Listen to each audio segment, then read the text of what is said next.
പഠനത്തിന് മുമ്പ് തന്നെ ഞങ്ങൾ പ്രയോറിറ്റി കൊടുക്കുന്നത് പ്രാർത്ഥനയ്ക്കാണ്. പ്രാർത്ഥിച്ച് തുടങ്ങിയിട്ടാണ് ഞങ്ങൾ പഠിക്കാനൊക്കെ ഇരിക്കുന്നത്. മക്കളാണ് ഞങ്ങളുടെ സമ്പത്തെന്ന് പറയുമ്പോഴും സമ്പത്തിനൊപ്പം തന്നെ ഞങ്ങൾക്ക് ആവശ്യമുള്ള സമ്പത്തെല്ലാം ദൈവം അതിനോട് കൂട്ടിച്ചേർന്നതാണ്. വിവാഹ കൂദാശ പരിക്രമം ചെയ്തു കഴിഞ്ഞാൽ അന്നേരം തന്നെ പെട്ടെന്ന് ഏറ്റവും അടുത്ത് തന്നെ മക്കൾക്ക് ജന്മം നൽകി. എല്ലാവരും പെൺപിള്ളേരുണ്ടായപ്പം ഈ പെൺപിള്ളേരെ എന്ത് ചെയ്യുമെന്നായിരുന്നു അന്ന് അനിയന്മാരുടെയൊക്കെ ചോദിച്ചു. ഈ മലയുടെ മണ്ടയ്ക്കെന്ന് ഞങ്ങൾ ഓരോ ആളെ തന്നപ്പം അവിടെ നിന്ന് ഒരു കിലോമീറ്റർ താഴെ ഇറങ്ങി, അടുത്തയാളെ വന്നപ്പം അവിടെ നിന്ന് വീണ്ടും താഴെ ഇറങ്ങി. സ്നേഹമുള്ളവരെ, ഗുഡ്നസ് TV ഇപ്പോൾ എത്തിച്ചേർന്നിരിക്കുന്നത് ഇതിനോടകം തന്നെ സോഷ്യൽ മീഡിയയിൽ വൈറലായ സന്തോഷ് രമ്യ ദമ്പതികളുടെ ഭവനത്തിൻ്റെ സമീപത്താണ്. ഇതുവരെ ചാനലുകൾക്ക് വെളിപ്പെടുത്തലുമായി സന്തോഷിൻ്റെ ഭവനം നമ്മളോട് ചേരുകയാണ്. ആ സന്തോഷകരമായ നിമിഷങ്ങളിലേക്ക്, മുഹൂർത്തങ്ങളിലേക്ക്, ആ വ്യത്യസ്തമായ സാഹചര്യങ്ങളിലേക്ക് ഓരോരുത്തരെയും ഒത്തിരി സ്നേഹത്തോടെ ഞങ്ങൾ ക്ഷണിക്കുന്നു.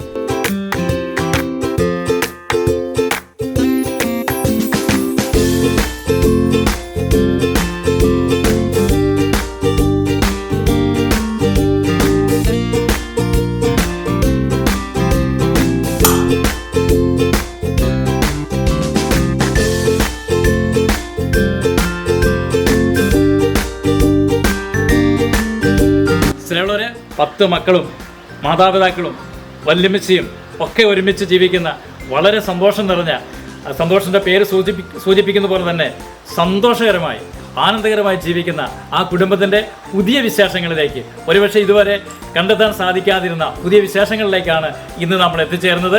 നമുക്ക് അവരെ പരിചയപ്പെടുവാം, അവരുമായിട്ട് നമുക്ക് സംവാദിക്കാം. എല്ലാവരെയും ഒത്തിരി സ്നേഹത്തോടെ, വളരെ സന്തോഷത്തോടെ കൂടെ തന്നെ ഈ ദൈവാനുഗ്രഹം നിറഞ്ഞ ഈ കുടുംബത്തിലേക്ക് ഒത്തിരി സ്നേഹത്തോടെ ക്ഷണിക്കുന്നു. നമുക്ക് അവരുടെ വിശേഷങ്ങളിലേക്ക്, വർത്തമാനങ്ങളിലേക്ക് നമുക്ക് കടന്നു പോകാം. നിങ്ങളുടെ ഈ മുഖം കാണുമ്പോൾ ഈ സന്തോഷം, ചിരിയുള്ള ആ സന്തോഷം പേര് പോലെ തന്നെ നിങ്ങളെല്ലാവരുടെയും മുഖത്ത് ആ നിറഞ്ഞ സന്തോഷം കാണുമ്പോൾ നിങ്ങൾ ആനന്ദത്തോടു കൂടെ ഇവിടെ ജീവിക്കുന്നു, കഴിയുന്നു എന്നുള്ളതിൻ്റെ നേർക്കാഴ്ചയാണ്.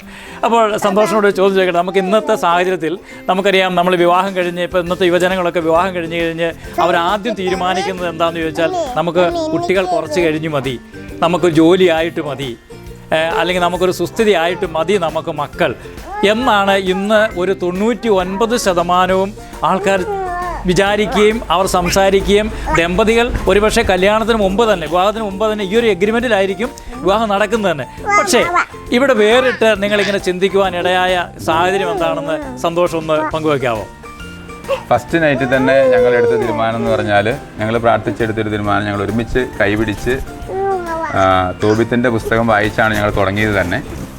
അപ്പോൾ ഞങ്ങൾ രണ്ടുപേരും ഒരുമിച്ച് കൈപിടിച്ച് പ്രാർത്ഥിച്ചെടുത്ത തീരുമാനം, ഞങ്ങൾക്ക് മിനിമം, അതായത് എൻ്റെ കുടുംബത്തിൽ ഞങ്ങൾ 5 സഹോദരങ്ങളാണ്, ഞങ്ങൾക്ക് 5 മക്കളും മിനിമം വേണം. ഇവരുടെ വീട്ടിൽ, വൈഫിൻ്റെ വീട്ടിലാണ് 3 പേരാണ്. അപ്പോൾ ഞങ്ങൾ 5 പേര് വേണം എന്നുള്ളൊരു തീരുമാനത്തിലാണ് ഞങ്ങൾ തുടങ്ങിയത്. അതിന് യാതൊരു കാലതാമസവും വരുത്തിയില്ല. തോബിത്തിൻ്റെ പ്രാർത്ഥന ചൊല്ലി ഞങ്ങൾ പ്രാർത്ഥിച്ച് പരസ്പരം ഞങ്ങൾ ആമേൻ പറഞ്ഞാണ് ഫസ്റ്റ് നൈറ്റ് തന്നെ തുടങ്ങിയത്. അപ്പോൾ അന്നെടുത്ത തീരുമാനം തന്നെ 5 ആയിരുന്നു. പിന്നെ ഞങ്ങൾ ഈശോ പറഞ്ഞതുപോലെ തന്നെ ഒരിക്കലും നിർത്തില്ല എന്നുള്ളൊരു തീരുമാനത്തിൽ ഓരോ ദിവസം മുന്നോട്ട് പോവുകയായിരുന്നു ചെയ്തത്. ആദ്യത്തെ ആ ഒരു തീരുമാനം അതായിരുന്നു.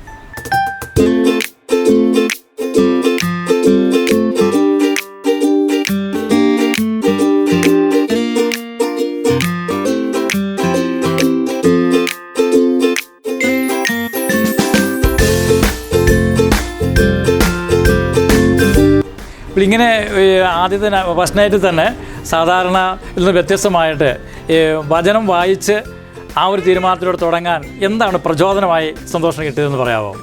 Praise the Lord. അപ്പോൾ അതിൽ എനിക്ക് പറയാനുള്ളതെന്ന് പറഞ്ഞാൽ, ഞാൻ വന്ന കാലഘട്ടം 99 മുതൽ ഞാൻ തൃശ്ശൂരായിരുന്നു വർക്ക് ചെയ്തുകൊണ്ടിരുന്നത്.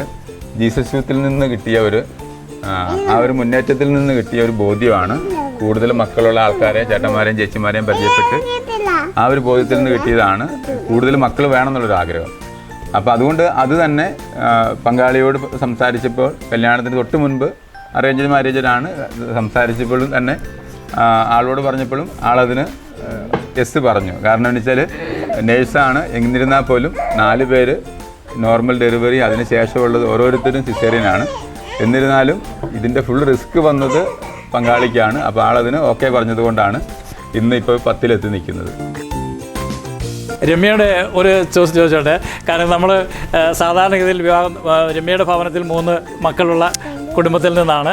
അപ്പോൾ യഥാർത്ഥത്തിൽ ഇങ്ങനെ ജീവിത പങ്കാളി നമുക്ക് 5 മക്കൾ വേണം എന്നാദ്യം പറഞ്ഞപ്പോൾ എന്താണ് മനസ്സിൽ തോന്നിയത്? വിഷമം തോന്നിയെന്ന് വെച്ചാൽ ചെറിയൊരു ടെൻഷൻ ഉണ്ടായിരുന്നു. ഞാൻ വിചാരിച്ചത് എൻ്റെ വീട്ടിൽ ഞങ്ങൾ 3 മക്കളാണ്, പപ്പയ്ക്കും മമ്മിക്കും. അപ്പം 3 മതി എന്നാണ് എൻ്റെ ഒറ്റയ്ക്കുള്ളൊരു ചിന്ത കല്യാണം ആലോചിക്കുന്നതിന് മുമ്പ്. അപ്പോൾ കല്യാണം ആലോചിച്ച് കഴിഞ്ഞ് ഉറപ്പിക്കുകയൊക്കെ കഴിഞ്ഞ് കഴിഞ്ഞപ്പോൾ മകാളി ഇങ്ങനെ എൻ്റെ അടുത്ത് ഇങ്ങനെ സംസാരിച്ചപ്പം ഞാൻ ആദ്യം ചെറിയൊരു വിഷമം, 3 മതിയായിരുന്നല്ലോ, അതാണല്ലോ എൻ്റെ ആഗ്രഹം ഞാൻ വിചാരിച്ചായിരുന്നു. പിന്നെ പങ്കാളി പറഞ്ഞ പാടെ ഞാൻ എസ് പറയുകയോ ചെയ്തത്, സന്തോഷത്തോടെ സ്വീകരിക്കാൻ പറ്റി. അപ്പോൾ ഇപ്പോൾ അന്ന് ഒരു ചെറിയൊരു വിഷമത്തോടെ, പക്ഷേ ജീവിത പങ്കാളിയുടെ ഇഷ്ടത്തിന് പൂർണ്ണമായിട്ടും വിട്ടുകൊടുക്കുകയാണ് ചെയ്തത്.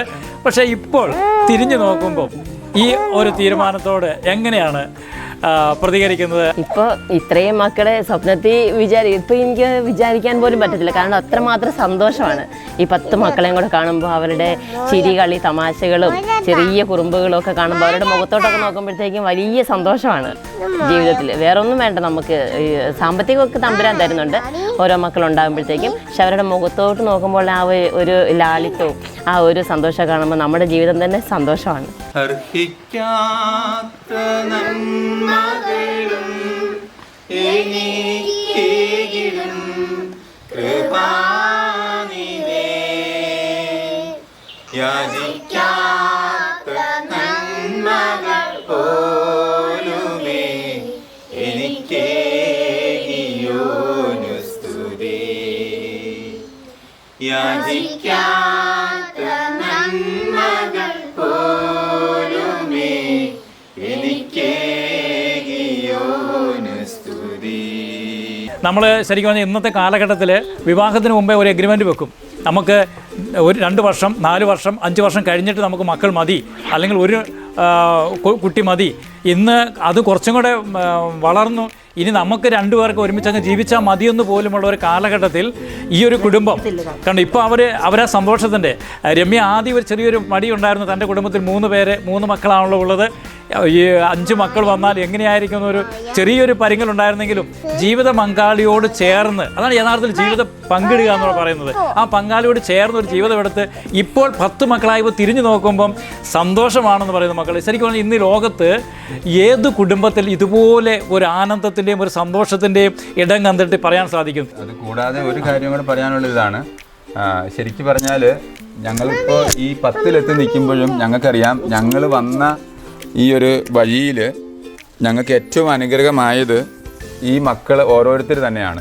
കാരണം ഞങ്ങൾക്ക് പറയാൻ പറ്റും, ഈ ഏശയ്യാ 45 പറയുന്നത് പോലെ, ഞാൻ നിനക്ക് മുൻപേ പോയി മലകൾ നിരപ്പാക്കുകയും പിച്ചള വാതിലുകൾ ഒടുക്കുകയും ഇരുമ്പോടാമ്പലുകൾ ഒടുക്കുകയും ചെയ്യും. ഇത് ഒക്കെ എൻ്റെ ജീവിതത്തിൽ പ്രാവർത്തികമാകിയത്, ഞങ്ങളുടെ ജീവിതത്തിൽ പ്രാവർത്തികമായത് ഈ മക്കളെ പ്രതി മാത്രമാണ്. ഓരോരുത്തരെ തരുമ്പോഴും ഇതനുസരിച്ച് ഇപ്പോൾ ആദ്യം ഞങ്ങൾ പറഞ്ഞു, ഏറ്റവും ഈ മലയുടെ മണ്ടയ്ക്കെന്ന് ഞങ്ങൾ ഓരോ ആളെ തന്നപ്പം അവിടെ നിന്ന് ഒരു കിലോമീറ്റർ താഴെ ഇറങ്ങി, അടുത്തയാളെ വന്നപ്പം അവിടെ നിന്ന് വീണ്ടും താഴെ ഇറങ്ങി. അത് ഞങ്ങളിത് പറയുമ്പോഴും ഞങ്ങൾക്കും അറിയാം, ഈ നാട്ടിലുള്ളവർക്കും അറിയാം, എല്ലാവർക്കും അറിയാവുന്നതാണ്. കാരണം ഞങ്ങളുടെ എവിടെ നിന്നിരുന്ന ഞങ്ങളാണ് ഇന്ന് ഇവിടെ എത്തിയതെന്ന് ചോദിച്ചാൽ ഈ മക്കളെ പ്രതി മാത്രമാണ്. കാരണം മക്കളാണ് ഞങ്ങളുടെ സമ്പത്തെന്ന് പറയുമ്പോഴും സമ്പത്തിനൊപ്പം തന്നെ ഞങ്ങൾക്ക് ആവശ്യമുള്ള സമ്പത്തെല്ലാം ദൈവം അതിനോട് കൂട്ടിച്ചേർന്ന് തന്നിട്ടുണ്ട്. ഓരോ സമയത്ത് ഓരോരുത്തരിലൂടെയും അത് കൃത്യമായി തന്നിട്ടുണ്ട്. അപ്പോൾ വചനത്തിൽ പറയുന്ന പോലെ മക്കൾ സമ്പത്താണെന്ന് പറയുമ്പം അത് എല്ലാ വശത്തിലും, സാമ്പത്തിക വശത്തിലും തമ്പുരാൻ അത് ചേർത്ത് തന്നിരിക്കുന്നു, അല്ലേ? ആത്മീയ തലത്തിലും ഭൗതിക തലത്തിലും എല്ലാം ഞങ്ങൾ അനുഗ്രഹമായി ചേർത്ത് തന്നിരിക്കുന്നു. ഇത് തന്നെ വലിയൊരു അനുഭവം. മോളുടെ പേരെന്നായിരുന്നു? എൻ്റെ പേര് അസിൻ തെരേസ്. അസിൻ തെരേസ്, 4ാമത്തെ ആളല്ലേ? അസിൻ തെരേസ്. മോളെ ക്ലാസ്സിൽ പഠിക്കുന്നത്? ഞാൻ 6ാം ക്ലാസ്സിൽ. 6ാം ക്ലാസ്സിൽ പഠിക്കുന്നു. മോൻ്റെ പേരെന്നാ കൂട്ടാ? ലിയോട്ടോം സെബാസ്റ്റ്യൻ. ലിയോട്ടോം സെബാസ്റ്റ്യൻ. എത്ര ക്ലാസ്സിൽ പഠിക്കുന്നത്? 4ല്. മോൻ്റെ പേരെന്നാ? എവിൻസ് ആന്റണി. ലെവിൻസ് ആന്റണി. ഞങ്ങൾ ഓരോ മക്കളുണ്ടാവുമ്പോഴും ആ ദിവസം തന്നെ ദൈവം ഞങ്ങൾക്ക് പേര് തന്നിട്ടുണ്ട്. അതായത് ഓരോരുത്തരുടെ പേര് ഞങ്ങൾ നാളത്തേക്ക് വച്ചിട്ടില്ല, അതിനു മുമ്പ് ഞങ്ങൾക്ക് തന്നിട്ടുമില്ല. ഒന്ന് ഇവരുടെ പേരിനോട് ചേർത്ത് അനുദിന വിശുദ്ധരുടെ പേരുണ്ട്. അതുപോലെ തന്നെ കർത്താവ് പ്രാർത്ഥിച്ചു തന്ന ഓരോ പേരുകളാണ് ഓരോരുത്തർക്കും ആ ദിവസം ഇവരുടെ ബാക്കിയായിട്ട് വന്നിരുന്നത്. അതുകൊണ്ട് എൻ്റെ പേര് ഞാൻ എല്ലാവർക്കും കൊടുത്തിട്ടില്ല. കർത്താവ് തന്ന പേരാണ് നമ്മൾ കൂടുതലായിട്ടും എല്ലാവർക്കും കൊടുത്തേക്കുന്നത്. അത് ഇതുവരെ അങ്ങനെ തന്നെയാണ്. ഇത് തന്നെ വലിയൊരു സാക്ഷ്യമാണ്. യഥാർത്ഥത്തിൽ മക്കളെ ദൈവമാണ് തരുന്നത്. ദൈവം തന്ന മക്കളെ ദൈവം തന്നെ അവർക്ക് നിശ്ചയിച്ച പേര്, അനുദിന വിശുദ്ധരുടെ പേര് ഉൾപ്പെടെ പേര് ചേർത്തെന്ന് പറയുമ്പോൾ തീർച്ചയായിട്ടും ഇത് ഒക്കെ ഇന്നത്തെ കാലത്ത് ഒരു മാമോദിസ പേര് വിളിക്കാനും പറയാനും വിഷമിക്കുന്ന ഈ കാലഘട്ടത്തിൽ സന്തോഷ്, രമ്യ, നിങ്ങളുടെ എടുത്ത ഈ തീരുമാനം ഇതൊരു വളരെ പ്രചോദനാത്മകമാണ്. വിശ്വാസത്തിൽ ജീവിക്കുന്നു എന്നതിൻ്റെ ഒരു തെളിവ് കൂടിയാണ് മക്കൾക്ക് അനുദിന വിശുദ്ധരുടെ പേരോട് ചേർത്ത് നിങ്ങൾ പേര് നൽകിയിരിക്കുന്നത്. നിങ്ങൾ ഈ കുടുംബജീവിതത്തിൽ ഇപ്പോൾ നിങ്ങൾ അനുഭവിക്കുന്ന സന്തോഷത്തെക്കുറിച്ച് ഈ ലോകത്തിന് എന്താണ് പറയാനുള്ളത്? ഇപ്പോഴുള്ള തലമുറയിൽ നമ്മൾ കണ്ടുവരുന്ന ഒരു പ്രവണത എന്ന് വെച്ചാൽ, ഇപ്പം കല്യാണം കഴിഞ്ഞ് നമ്മുടെയൊക്കെ ജീവിത സാഹചര്യങ്ങൾ നമ്മൾ പെട്ടെന്ന് തന്നെ മക്കൾ വേണ്ടായിരുന്നു നമ്മുടെയൊക്കെ ആഗ്രഹം. പക്ഷേ ഇപ്പോഴുള്ള തലമുറ കണ്ടുവരുന്നത് അവർക്കിപ്പം മക്കൾ വേണ്ട, അല്ലെങ്കിൽ ജോലിയാണ് അവർക്ക് പ്രധാനമായിട്ട് അവർ ചെയ്യുന്നത്, അല്ലെങ്കിൽ സ്ഥിരമായിട്ടൊരു ജോലി, അല്ലെങ്കിൽ രണ്ടുപേരും കൂടി ഒരുമിച്ച് നിന്നിട്ടൊരു ജോലി. അപ്പം മക്കൾക്കല്ല അവർ മുൻതൂക്കം കൊടുക്കുന്നത്, അവർ സമ്പത്തിനും ജോലിക്കുമാണ് മുൻതൂക്കം കൊടുക്കുന്നത്. അപ്പോൾ ഇപ്പോഴുള്ള തലമുറയുടെ ഞങ്ങളെ സംബന്ധിച്ച് ഞങ്ങളുടെ ജീവിതം വെച്ച് നോക്കുമ്പോൾ ഞങ്ങൾ പറയാനുള്ളത്, മക്കൾ വിവാഹ കൂതാശ പരികർമ്മം ചെയ്ത് കഴിഞ്ഞാൽ അന്നേരം തന്നെ പെട്ടെന്ന് ഏറ്റവും അടുത്ത് തന്നെ മക്കൾക്ക് ജന്മം നൽകുക. മക്കൾക്ക് ജന്മം കൊടുത്തു കഴിഞ്ഞിട്ടുണ്ടെങ്കിൽ അതിനനുസരിച്ച് അതിൻ്റെ അനുഗ്രഹം, അതിന് ശേഷം സ്ഥിരമായ ജോലി അല്ലെങ്കിൽ രണ്ടുപേർക്കും ഒരുമിച്ച് താമസിക്കാനുള്ള സൗകര്യമൊക്കെ തമ്പുരാൻ തരും. അപ്പം വിവാഹ ജീവിതം കഴിഞ്ഞാൽ തന്നെ മക്കൾക്ക് ജന്മം കൊടുക്കുക എന്നുള്ളതാണ് ഏറ്റവും പ്രധാനമായിട്ട് വേണ്ടതെന്ന് നമുക്ക് ഇപ്പോഴുള്ള തലമുറയോട് നമുക്ക് പറയാനായിട്ട് പറ്റുന്നത്. തീർച്ചയായിട്ടും ഇതൊരു വലിയൊരു സന്ദേശമാണ്, വലിയൊരു മെസ്സേജാണ്. കാരണം ഇന്ന് നേരത്തെ സൂചിപ്പിച്ചതുപോലെ മക്കൾ ഭാരമാണ് എന്ന് ചിന്തിക്കുന്ന കാലഘട്ടത്തിൽ മക്കൾ ഭാരമല്ല, മക്കൾ അനുഗ്രഹമാണെന്നാണ് ഈ ദമ്പതികളുടെ ഈ മനോഹരമായ ഈ സന്തോഷം നിറഞ്ഞ ഈ കുടുംബത്തെ കാണുമ്പോൾ ലോകം മനസ്സിലാക്കേണ്ടതാണ്. പ്രിയപ്പെട്ടവരെ, നമ്മൾ ചിന്തിക്കേണ്ടത്, നമ്മൾ പലപ്പോഴും വിവാഹം കുറച്ച് കഴിഞ്ഞ് കുഞ്ഞുങ്ങൾ മതിയെന്ന് ചിന്തിക്കുമ്പോൾ പക്ഷേ പലപ്പോഴും ആഗ്രഹിച്ചിട്ട് കുഞ്ഞുങ്ങളെ കിട്ടാനില്ലാത്ത, കുഞ്ഞുങ്ങൾക്ക് ജന്മം നൽകാൻ സാധിക്കാതെ ഒരുപാട് മക്കൾ ഇന്ന് ഈ പ്രപഞ്ചത്തിൽ ജീവിക്കുന്നു. പ്രത്യേകിച്ച് രമ്യ നേഴ്സ് കൂടി ആകുമ്പോൾ ഈ കാര്യങ്ങൾ വളരെ കൃത്യമായിട്ട് അറിയാവുന്നതാണ്. സന്തോഷം ഇതിനോട് ചേർത്ത് വെച്ച് എന്താണ് പറയാനുള്ളത്? നിങ്ങൾക്ക് എന്താണ് കൂട്ടിച്ചേർത്ത് നിങ്ങളുടെ സംഭാഷണമാണ് ഞങ്ങൾ കേൾക്കേണ്ടത്. എന്താണ് പറയാനുള്ളത്? നമ്മളിങ്ങനെ വിവാഹ ജീവിതത്തിലേക്ക് പ്രവേശിക്കുന്ന മക്കളോടിങ്ങനെ കൂടുതലായിട്ടും നമ്മുടെ റിലേറ്റീവ്സ് ആയിട്ടുള്ള മക്കളെയൊക്കെ നമ്മളിങ്ങനെ സംസാരിക്കാറുണ്ട്, വിവാഹം ഉറപ്പിച്ച് വെച്ചവരോടൊക്കെ സംസാരിക്കാറുണ്ട്. അപ്പോൾ അവരോട് നമ്മൾ പറയാറുണ്ട് ഇങ്ങനെ ഏറ്റവും അടുത്ത് തന്നെ കുഞ്ഞുങ്ങൾക്ക് ജന്മം നൽകണം കേട്ടോ എന്നിങ്ങനെ പറയുമ്പോഴത്തേക്കും അവർ ഭയങ്കരമായിട്ട് അതിൽ നിന്ന് ഒഴിഞ്ഞു മാറുകയാണ്. അയ്യോ അങ്ങനെയൊന്നും പറയില്ല ആൻറ്റി അല്ലെങ്കിൽ ചേച്ചി എന്നിങ്ങനെ വിളിച്ച് സംസാരിക്കാറുണ്ട്. ഞാൻ പറഞ്ഞു, നമ്മൾ ആഗ്രഹിക്കുമ്പോഴല്ല തമ്പുരാൻ മക്കളെ തരുന്നത്. തമ്പുരാൻ നമ്മളെ വിവാഹ ജീവിതത്തിലേക്ക് വിളിച്ചിരുന്നത് മക്കൾക്ക് ജന്മം കൊടുക്കാനാണ്. അപ്പോൾ തമ്പുരാൻ തരുന്ന സമയത്ത് തന്നെ നമ്മൾ സ്വീകരിക്കണം. ചിലപ്പോൾ നമ്മൾ ഇപ്പോൾ വേണ്ടാന്ന് വെച്ചിട്ട് ജോലിക്ക് പ്രാധാന്യം കൊടുത്തിട്ടുണ്ടെങ്കിൽ ചിലപ്പം നമ്മൾ ആഗ്രഹിക്കുന്ന സമയത്ത് അത് തമ്പുരാൻ തരണമെന്നില്ല. അപ്പോൾ അതൊക്കെ നമ്മളിങ്ങനെ പറഞ്ഞു കൊടുക്കാറുണ്ട്.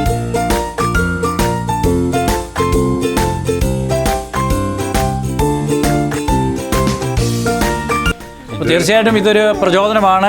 ഇത് ശരിക്കും പറഞ്ഞാൽ ഈ തലമുറയ്ക്ക് കൊടുക്കുന്ന ഒരു മെസ്സേജാണ്. ഇപ്പം രമ്യ പറഞ്ഞത്, സന്തോഷിനെ കൂട്ടിച്ചേർത്ത് എന്തോ പറയാൻ മനസ്സിലിങ്ങനെ. എനിക്ക് കൂട്ടിച്ചേർത്ത് പറയാനുള്ളത് ഇതേ ഉള്ളൂ. അതായത് ഞങ്ങൾ പറഞ്ഞല്ലോ, അതായത് പുതിയ തലമുറയോട് പറയാനുള്ളത്, നമ്മൾ ജീവന് വില കൊടുക്കുമ്പോൾ ബാക്കിയെല്ലാം ദൈവം ആ കൂടത്തിൽ ഞങ്ങൾക്ക് കൂട്ടിച്ചേർത്ത് തരുക ചെയ്തത്. ഞങ്ങൾ ജീവന് വില കൊടുക്കുക ചെയ്തത്.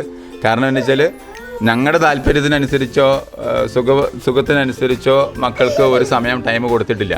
അതായത് ഇപ്പം വേണ്ട, പിന്നെ മതി, അല്ലെങ്കിൽ 3 മാസം മതി കഴിഞ്ഞ് ജോലി കിട്ടിയിട്ട് മതി, അങ്ങനെ ഒരു തീരുമാനത്തിൽ ഞങ്ങൾ വന്നിട്ടില്ല. ഞങ്ങൾ ജീവന് വില കൊടുത്തത് കൊണ്ട് ഞങ്ങൾക്ക് ദൈവം അതുപോലെ വില തന്നിട്ടുണ്ട്.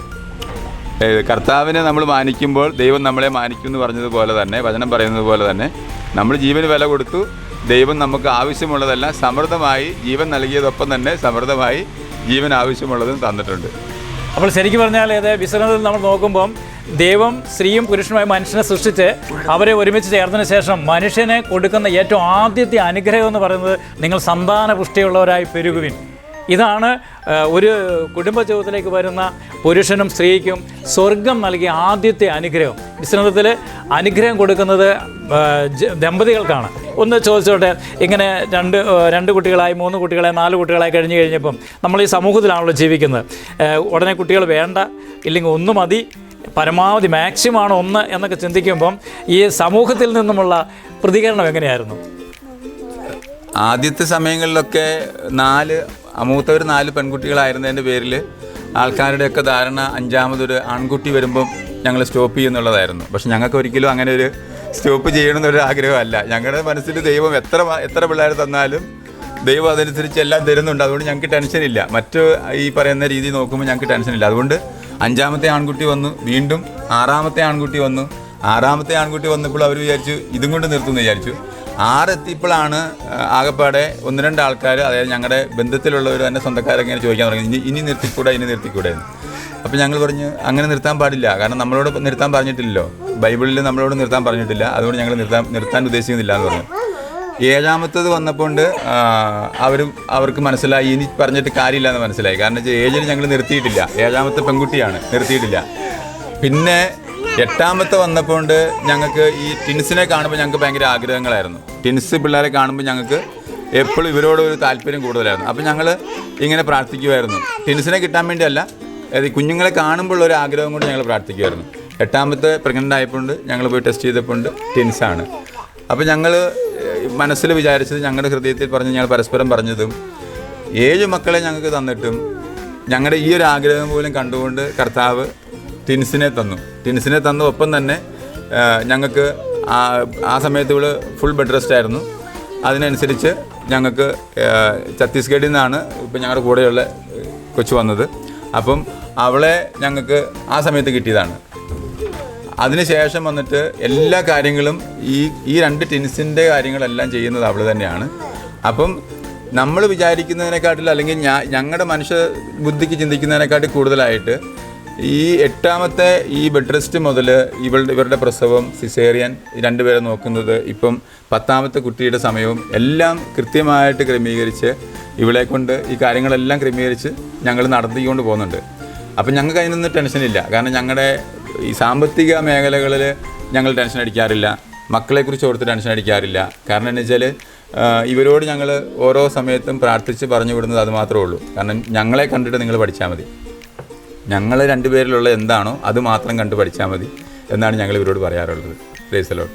ദൈവം ആഗ്രഹിക്കുന്നത് ദൈവഭക്തരായ മക്കളെയാണ് ഒരു ദാമ്പത്യ ജീവിതത്തിൽ ദൈവം പ്രതീക്ഷിക്കുന്നത്. അപ്പോൾ അതിനുവേണ്ടി എന്താണ് സന്തോഷം ചെയ്യുന്നത്? എങ്ങനെയാണ് ഈ കുട്ടികളുടെ ആത്മീയ വളർച്ചയുടെ കാര്യത്തിൽ ചെയ്യുന്നതെന്ന് പറയാമോ? ആദ്യമായി പറയുകയാണെങ്കിൽ, ഞാൻ ജീസസ് യൂത്തിലൂടെ വന്നതിൻ്റെ പേരിൽ പ്രൊലൈഫ് മിനിസ്ട്രിയിലൂടെയും ജീസസ് യൂത്തിലൂടെയും ഇതിലൊക്കെ ക്രിസ്ത്യൻ മിനിസ്ട്രിയിലൊക്കെ നമുക്ക് ശുശ്രൂഷ ചെയ്യാൻ പറ്റിയിട്ടുണ്ട്. അപ്പോൾ അതുകൊണ്ട് അവരിൽ നിന്നൊക്കെ കിട്ടിയ ബോധ്യങ്ങളനുസരിച്ച് 9 മാസം ഞങ്ങൾ പരസ്പരം കൈപിടിച്ച് പ്രാർത്ഥിക്കുകയും വയറ്റിൽ കൈവച്ചിട്ട് പ്രാർത്ഥിക്കുകയും ചെയ്യുമായിരുന്നു. പങ്കാളി ഒരുമിച്ച് ഞങ്ങൾ വയറ്റിൽ കൈവച്ച് ഒരുമിച്ച് പ്രാർത്ഥിക്കുമായിരുന്നു. അതാണ് ഇവരുടെ ആദ്യത്തെ പ്രാർത്ഥനയിൽ മക്കൾ കിട്ടുന്നത്. തുടർന്ന് ഓരോ സമയവും ഇവർക്ക് വേണ്ടി ഞങ്ങൾ എല്ലാ ദിവസവും തന്നെ ഇവർക്ക് വേണ്ടി ഓരോരുത്തർക്കും വേണ്ടി പ്രാർത്ഥിക്കുന്നുണ്ട്. അതുകൂടാതെ ഞങ്ങൾ ഒരുമിച്ച് ദേവാലയത്തിൽ രാവിലത്തെ വിശുദ്ധ ബലിയാണ്. ഞാൻ 2002 മുതൽ വിശുദ്ധ ബലി അങ്ങനെ മുടക്കാറില്ല. അപ്പോൾ അതുകൊണ്ട് ഇപ്പോൾ രാവിലെ പള്ളിയിൽ പോകുമ്പം, വിശുദ്ധ കുർബാനയ്ക്ക് പോകുമ്പോൾ ഉണ്ട് ഇവർ 3 പേര് ഉണ്ടാവും. അതുപോലൊപ്പം തന്നെ ചില ദിവസങ്ങളിൽ ടിൻസിൽ ഒരാളുണ്ടാവും. ഇവരും അതുപോലെ തന്നെ ചില ദിവസങ്ങളിൽ ചെക്കന്മാരുണ്ടാവും. അപ്പോൾ അതുകൊണ്ട് ഇവരെ ആദ്യമേ തന്നെ വിശുദ്ധ കുർബാനയോട് അടുപ്പിച്ച് നിർത്താനാണ് എൻ്റെ ഏറ്റവും ആഗ്രഹം. കാരണം എനിക്ക് കിട്ടിയതെല്ലാം വിശുദ്ധ കുർബാനയിൽ നിന്നാണ്, അല്ലെങ്കിൽ ദിവ്യകാരുണ്യത്തിൽ നിന്നാണ് എനിക്ക് കിട്ടിയിട്ടുള്ളത്. അതുകൊണ്ട് വിശുദ്ധ കുർബാനയോട് ചേർത്ത് നിർത്താനാണ് ഞങ്ങൾ ഏറ്റവും കൂടുതൽ ആഗ്രഹിച്ചിട്ടുള്ളതും.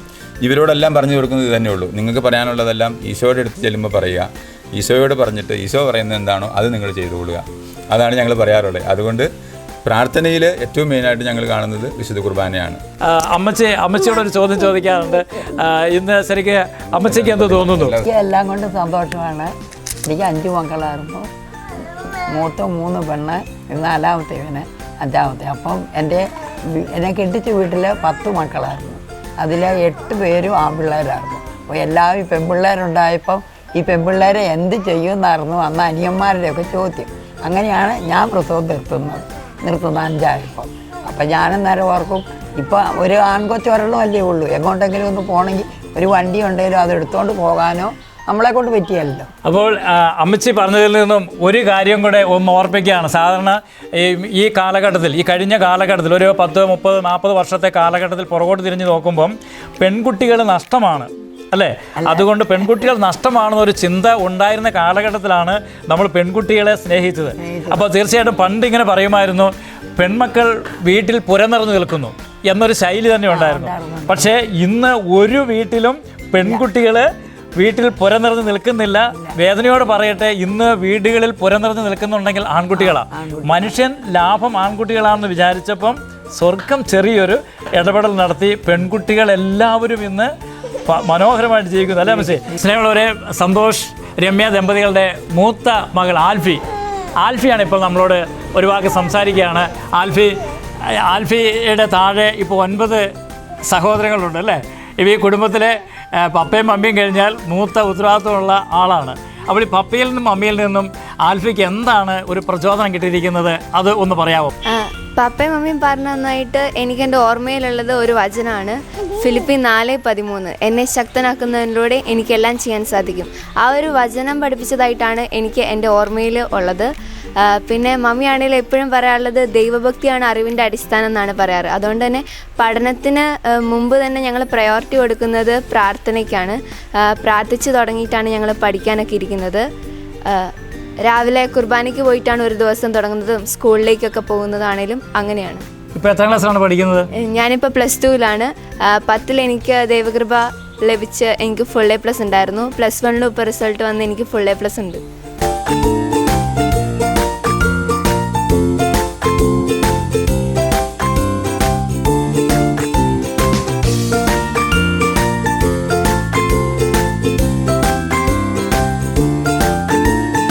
ഞങ്ങൾ ഓരോ മക്കൾക്ക് ഞങ്ങൾ ജന്മം നൽകുമ്പോഴും ഞങ്ങൾ ചെയ്യാറുള്ളതെന്ന് പറഞ്ഞാൽ ഏറ്റവും പ്രധാനമായിട്ട് ആ സമയത്ത് ഞങ്ങൾ ഒരുമിച്ച് കുടുംബം മുഴുവൻ ഒരുമിച്ച് മമ്മി അടക്കം ഒരുമിച്ച് ഞങ്ങളൊരു ധ്യാനത്തിന് പോകും. ഓരോ ധ്യാനത്തിന് പോയിട്ടാണ് ആ ഒരു അരൂപിയിലാണ് ഞങ്ങൾ ആ ഒരു 9 മാസം മുന്നോട്ട് പിള്ളേരെ കൊണ്ടു നടക്കുക. അപ്പോൾ അതുകൊണ്ട് എല്ലാ വർഷവും ഞങ്ങൾ ധ്യാനത്തിന് പോകും. ധ്യാനത്തിലൂടെ കിട്ടുന്ന ആ ഒരു സ്പിരിച്വാലിറ്റിയാണ് മക്കൾക്ക് ഞങ്ങൾ പകർന്നു കൊടുക്കുന്നത്. ഞങ്ങൾ മറ്റുള്ളവരെ കണ്ട് പഠിക്കാനായിട്ട് ഞങ്ങൾ ഒരിക്കലും പറയാറില്ല. ഞങ്ങളൊന്ന് ഈശോനെ നോക്കാൻ പറയും, രണ്ടാമത് ഞങ്ങളെ തന്നെ നോക്കിയിട്ട് പഠിക്കാനേ ഞങ്ങൾ പറയാറുള്ളൂ. ഞങ്ങളെ ഏറ്റവും കൂടുതൽ ഞങ്ങളെ സ്ട്രൈക്ക് ചെയ്തിട്ടുള്ളൊരു വചനമാണ് 2 തിമോത്തി 2:1-2 ആണ്. എൻ്റെ മകനെ യേശുക്രിസ്തുവിൻ്റെ കൃപാവരത്തിൽ നിന്ന് ശക്തി സ്വീകരിക്കുക. അനേകം സാക്ഷികളുടെ മുന്നിൽ വെച്ച് നീ എന്നിൽ നിന്ന് പഠിച്ചവ മറ്റുള്ളവരെ കൂടി പഠിപ്പിക്കുവാൻ കഴിവുള്ള വിശ്വസ്തരായ ആളുകൾക്ക് പകർന്നു കൊടുക്കുക. യേശുക്രിസ്തുവിൻ്റെ നല്ല പടയാളിയെ പോലെ കഷ്ടപ്പാടുകൾ സഹിക്കുക. അപ്പം ഈ ഒരു വചനത്തിൽ ഞങ്ങൾക്ക് കിട്ടിയേക്കുന്നത് യേശുക്രിസ്തുവിൻ്റെ കൃപാവരത്തിൽ നിന്ന് മാത്രം ശക്തി സ്വീകരിച്ചുകൊണ്ടാണ് ഞങ്ങളിവരെ നോക്കുന്നതും ഞങ്ങളിവരെ വളർത്തുന്നതും ഞങ്ങളിവരെ മുന്നോട്ട് നയിക്കുന്നതും. കാരണം എന്താണെന്ന് വെച്ചാൽ മക്കളെക്കുറിച്ച് ഏറ്റവും കൂടുതൽ ടെൻഷനാണല്ലോ. കാരണം ഞാൻ തൊട്ട് മുമ്പിലത്തെ ഒരു കാര്യത്തിൽ പറഞ്ഞിട്ടുണ്ടായിരുന്നു, 17 വർഷമായിട്ട് ജീവിത പങ്കാളി ശരിക്കും പറഞ്ഞാൽ ഒരു 5 മണിക്കൂർ പോലും കിടന്നുറങ്ങിയിട്ടില്ല. അപ്പം ഈ കൃപാവരത്തിൽ നിന്ന് ശക്തി സ്വീകരിച്ചുകൊണ്ടാണ് ഈ പങ്കാളി മുന്നോട്ട് പോകുന്നതും ഞാൻ എൻ്റെ ജീവിതയാത്രയിൽ മുഴുവൻ ഓടിക്കൊണ്ടിരിക്കുന്നതൊക്കെ ഈ വചനത്തെ മാത്രം മുറുകെ പിടിച്ചുകൊണ്ടാണ്. അതുകൊണ്ട് ഞങ്ങളുടെ എല്ലാ വണ്ടിയിലും നോക്കിയാൽ അറിയാം, മുൻപിലും പിൻപിലും ഈ ഒരു വചനങ്ങൾ കൊടുത്തിട്ടുണ്ടാവും. എല്ലാ വാഹനത്തിലും ഞങ്ങൾ വചനങ്ങൾ കൊടുത്തിട്ടുണ്ടാവും. അതൊക്കെ ഞങ്ങളുടെ ഈ മുന്നോട്ട് നയിക്കുന്ന ക്രിസ്തു ആണെന്നുള്ളതിൻ്റെ വലിയൊരു തെളിവ് കൂടിയാണ്. ക്രൈസ്തലോ. ഫിലിപ്പി 4:19 പറയുന്നത് പോലെ ദൈവം തൻ്റെ മഹത്വത്തിൻ്റെ സമ്പന്നതയിൽ നിന്ന് യേശുക്രിസ്തു വഴി ഞങ്ങൾക്ക് ആവശ്യമുള്ളതെല്ലാം നൽകുമെന്ന് തിരുവചനത്തിൽ പറഞ്ഞിട്ടുണ്ട്. ഈ ഒരു വചനത്തിൽ അടിയുറച്ച് വിശ്വസിച്ചുകൊണ്ടാണ് ഞങ്ങൾ മുൻപോട്ട് പോയിക്കൊണ്ടിരിക്കുന്നത്. കാരണം നമുക്ക് എന്ത് ആവശ്യമുണ്ടെങ്കിലും ആ ആവശ്യം അത് കണ്ടറിഞ്ഞ് ചോദിക്കുന്നതിന് മുൻപ് തന്നെ തമ്പുരാൻ വാരിക്കോരി അളന്നാണ് ഞങ്ങളുടെ ജീവിതത്തിലേക്ക് ഇന്ന് വരെ തമ്പുരാൻ നൽകിയിട്ടുള്ളത്. അതെല്ലാം ഞങ്ങൾക്ക് നൽകിയിരിക്കുന്ന ഈ 10 മക്കളെ പ്രതിയാണെന്ന് ഞങ്ങൾ ഉറച്ച് വിശ്വസിക്കുന്നു.